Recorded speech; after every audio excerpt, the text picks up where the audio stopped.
Kusuzangpo and a very warm welcome to Bhutan This Week, our weekly news magazine program. I am Pemal Hatin. Our top stories this week. Her Majesty the Gyaltsen launched the Jigme Gesar Environmental Research Fund on the 5th of this month in the capital. The first sitting of the National Assembly of the Second Parliament was held on the 2nd of this month. The Speaker and the Deputy Speaker were elected on Monday in the first sitting of the National Assembly through a secret ballot.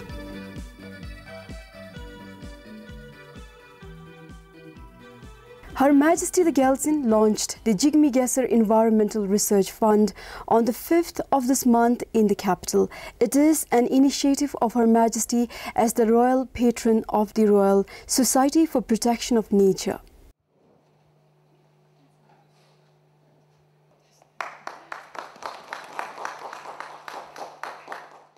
The primary objective of the Jigme Gesar Environmental Research Fund is to support national researchers in their research projects. The fund's ultimate goal is to build an association of professional national researchers and establish a technical research review panel. Her Majesty, in a statement as the royal patron, said, "The Kingdom of Bhutan has inherited pristine ecosystem and natural resources, and so we must, as individuals, personally strive to preserve this endowment through our own sustainable actions." Her Majesty added, "It is our responsibility to ensure that this rich biodiversity abounds for generations to come." The Royal Society for Protection of Nature will manage the research fund under its Jigme Gesar Environmental Resource Center. A total of 500,000 nultrum has been allocated for the fund, from which 100,000 nultrum will be maintained as the seed money.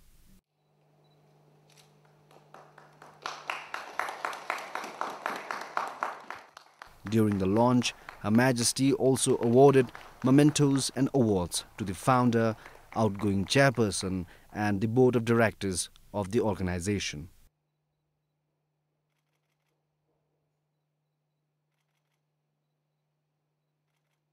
The first sitting of the National Assembly of the Second Parliament was held on the 2nd of this month. The members took oath or affirmation of the office.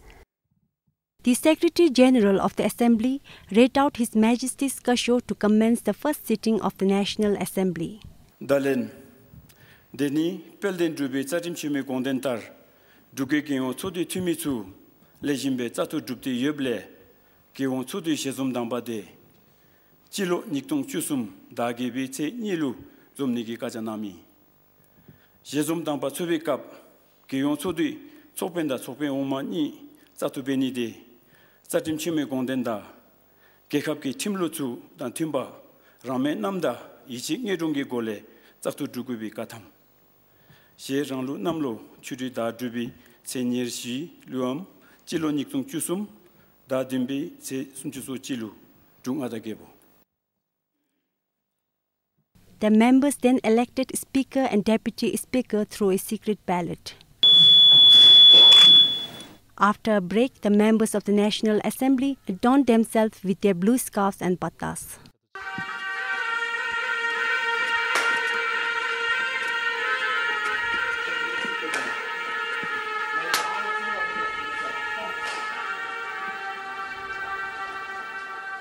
The Chief Justice and Sula Lebe ushered Kusung Thukten to National Assembly Hall as a symbolic representation of His Majesty the King. The Kusung Thukten was then placed on the golden throne. Rangi Dugi Rangsandang Chikde Unglo Kurte. The members of the National Assembly then took oath or affirmation of the office as per the third schedule of the Constitution of Kingdom of Bhutan.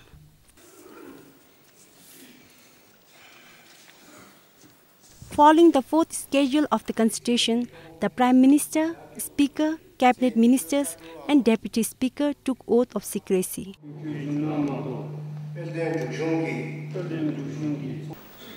Sonam Hamo for PBS News. The Speaker and the Deputy Speaker were elected on the 2nd of this month in the first sitting of the National Assembly through a secret ballot. The MP-elect from Mongar constituency, Jigme Zangpo, was elected as the National Assembly Speaker. He was elected through a secret ballot. Of the 46 National Assembly members present in the Parliament Hall, 42 voted for yes and 4 voted for otherwise.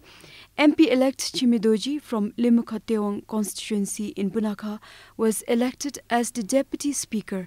He secured 42 yes votes and 4 no votes.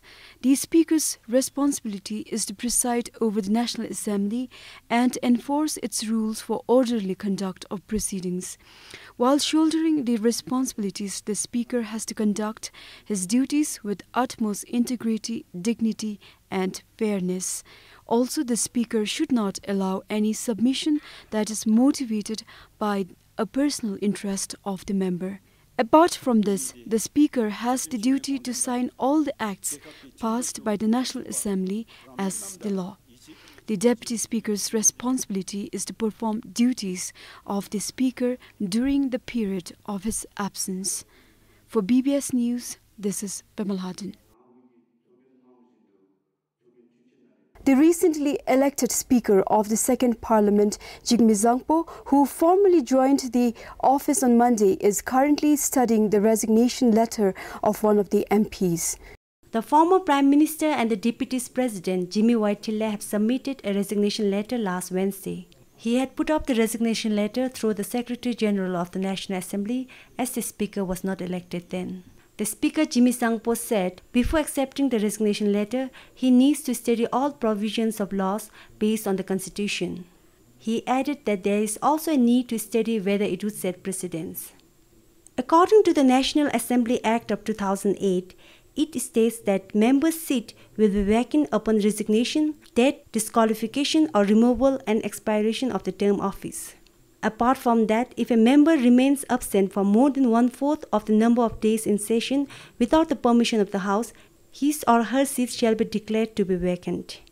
The Act also states that if a member's seat becomes vacant, an election to fill the vacancy shall be issued within a month, and the election shall be held within 90 days as from the date of vacancy. Sonam Hamo for BBS News. Bhutan joined the global community to observe the World Breastfeeding Week, which began from 1st August and ended on 7th. The theme this year is Closer to Mothers. To understand how critical breastfeeding is for reducing child mortality, Bhutan joined the global community to observe the World Breastfeeding Week. Housewives and mothers from in and around Changjiji in the capital attended a 2-day workshop last month. A first mothers support group was also established in Changjiji. It was initiated by the Ministry of Health in collaboration with the UNICEF Bhutan. Such groups will help create awareness on the importance of peer counseling programs aiming to increase breastfeeding and improving health of children and mothers.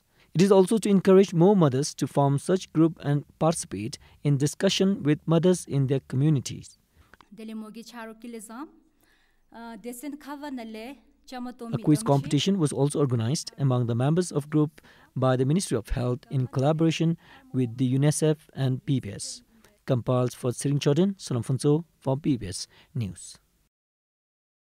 The UN Resident Coordinator, Ms. Christina Carlson, called on the Prime Minister Sring Topke at the Gyeolyung Sokang on the 5th of this month.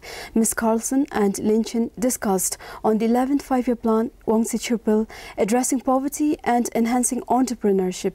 Lin Chin told Ms. Carlson that the 11th Five-Year Plan was drafted by the previous government and developed by bureaucrats. However, the present government will ensure that the PDP commitments are incorporated in the plan.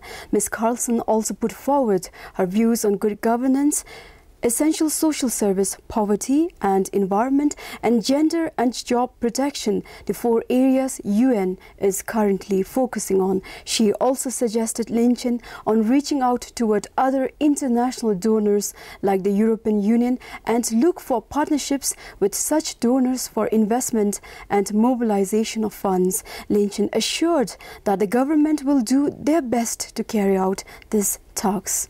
The second oldest private newspaper in the country, Bhutan Observer, has finally decided to suspend their print edition temporarily. The chief executive officer of the company said sustaining as a socially responsible independent media has always been a challenge. After being in the market for around 7 years, the Bhutan Observer, a private newspaper company, has temporarily suspended their print edition. The last edition of the paper was published last week. Meanwhile, stories will be available online. They will be uploading stories on a daily basis. The chief executive officer of the Bhutan Observer explains why. Because of the market situation, it becomes very challenging to maintain that number of professionals required to run the newspaper, and also to keep up with the nationwide reach, and also the print edition is very costly. Printing itself is one thing, and another thing is like circulation of it nationwide. It costs huge amount of money.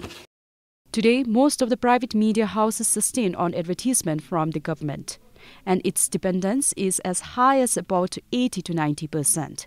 When asked about the sustainability, Fin Sawangmo said to be a socially responsible independent media has always been a challenge. To just sustain as a media, is not really difficult, you see.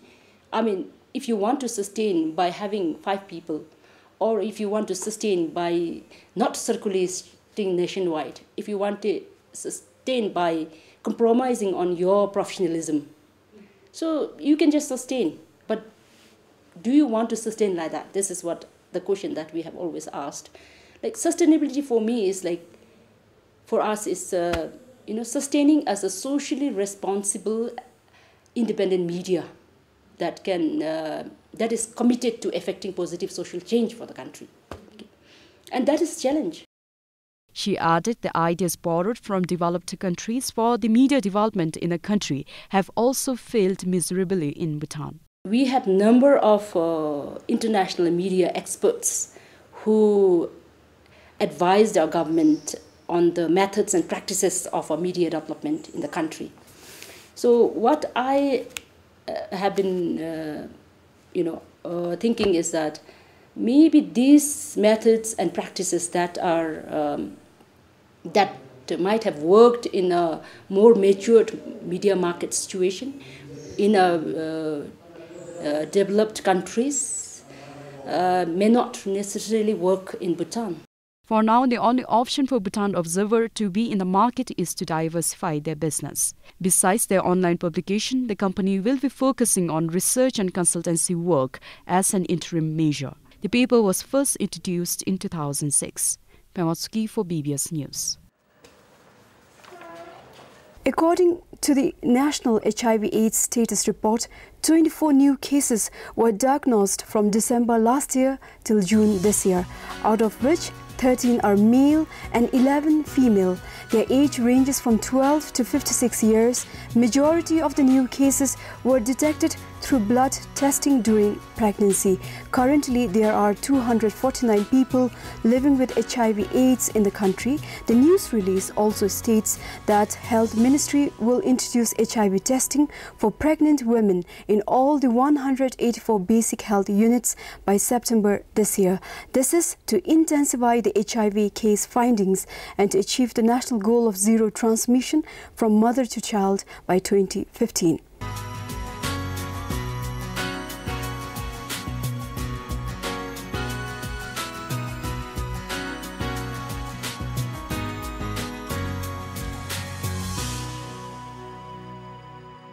Kenkar village in Mongar, Zongkak is popularly known for mass wood-based production in the country.